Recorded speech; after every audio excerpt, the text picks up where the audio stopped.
Hey, welcome back to Real Housewives Recaps. Today we're covering Below Deck Sailing Yacht. This is episode 13, #awkward.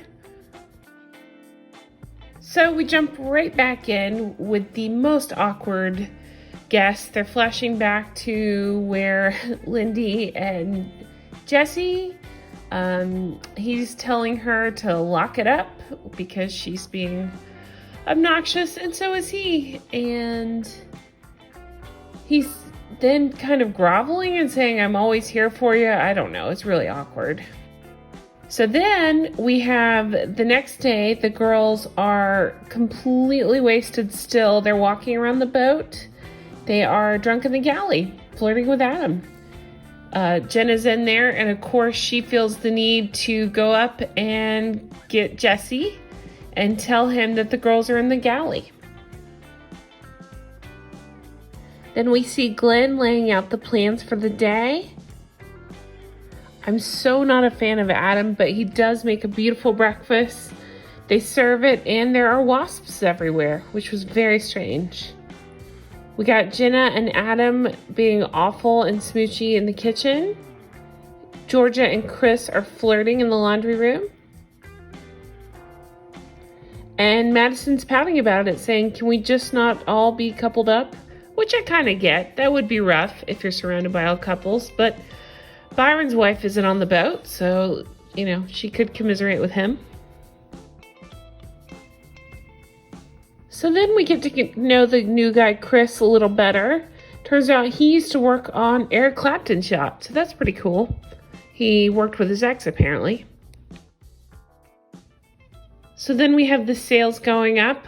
The girls are out on the deck just talking about Adam. And of course, Jenna has to go and tell them that they're dating. Ugh. And then they say Jesse will be happy to hear that, which was kind of funny. Georgia and Paget decide to practice so they can entertain the guests that night on the beach. Then, once Adam finds out Jenna's never gotten flowers before, we see him going onto an island to get some flowers for her, where he bonks the hell out of his head.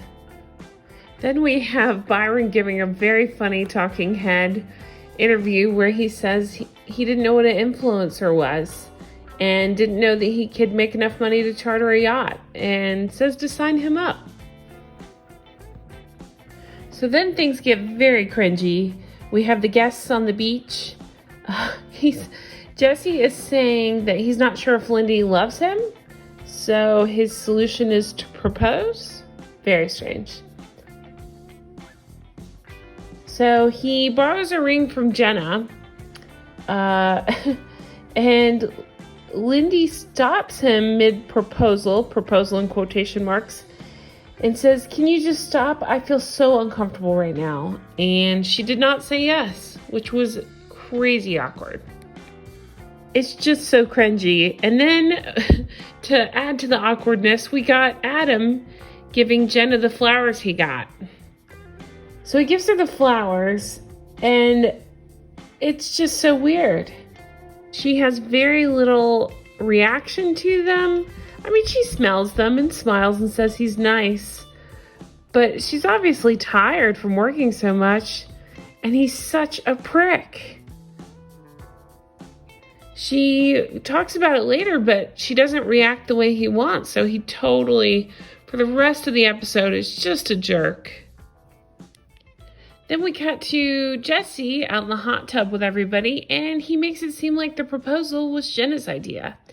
He said that she said, "Here's my ring," which it didn't happen like that. The other girl says that she wanted you to propose so Lydia wouldn't talk to Adam anymore. Oh, they're all so awful.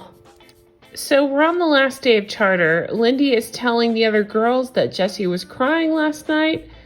Adam is being just so pissy with Jenna.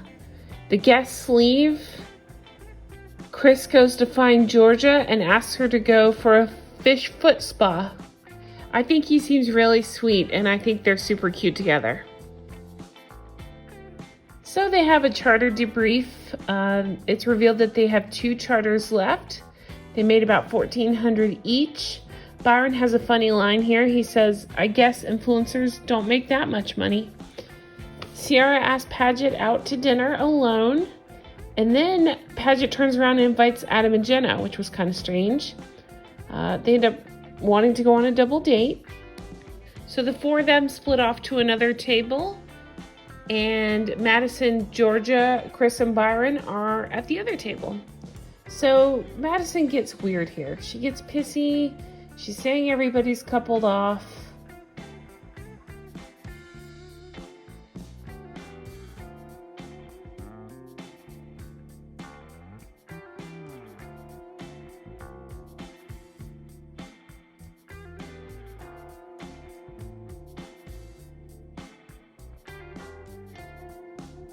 Byron says, why do you have random outbursts to attract attention? Madison craves attention but hates the spotlight. So Madison gets upset. She walks away. It's very strange, kind of childish. Madison comes back and they go dancing. They say that she thrives on being overly dramatic. And speaking of being overly dramatic, Adam is pouting. So then they get back on the boat and Adam and Jenna go to the master. Sounds like they had sex. And then we suddenly hear their conversation. She's saying that she thinks she loves him. He says that he's not going to say, I love you in 3 weeks. Jenna says, what are you doing? Adam says, we just had incredible sex and you're going to immediately bring up some bullshit that you have to say something stupid and ruin the moment. And Jenna says, can you not attack me right now? Adam says, I will attack you right now. So Adam says, up until now, I've showered you with compliments. Jenna says, yeah, and if I don't react properly, you get upset. Oh, I don't like Jenna, but she makes the best point here. She's right. If she doesn't react exactly how he wants, he gets really upset and weird and possessive. I would say they deserve each other, but I'm telling her to run. So they go back and forth. Jenna says, you gave me the flowers and I reacted in a way that you didn't like. And he says that she reacted like a corpse. So this is just awful. They make everything awful, and I don't know why they're together. I don't care that they're together, but when they're together, they act like mean girls and treat everybody else on the boat like shit. So I just don't understand it. They seem miserable, and they like being miserable together. So Adam gets even more pissy and says he's taking his pillow and leaving. So that ends a very awkward episode. It was a good episode. It was awkward. So we have a flash to next time. There's some blackbirds up on the sails, which they say is a bad omen. The boat is tipping sideways, which is always fun to watch. Glenn's talking about oil spilling on the deck. Adam, as usual, is throwing a tantrum. Madison is pissy. Don't know what that's about. And they show Adam and Jenna talking, which, whatever. Anyway, I thought it was a good episode. Curious to see what you guys thought. Let me know in the comments. And thank you so much for watching. I cover Below Deck, which is my favorite, and I cover Real Housewives of Beverly Hills and New York. So be sure to check those out. Thanks so much for watching. Bye-bye.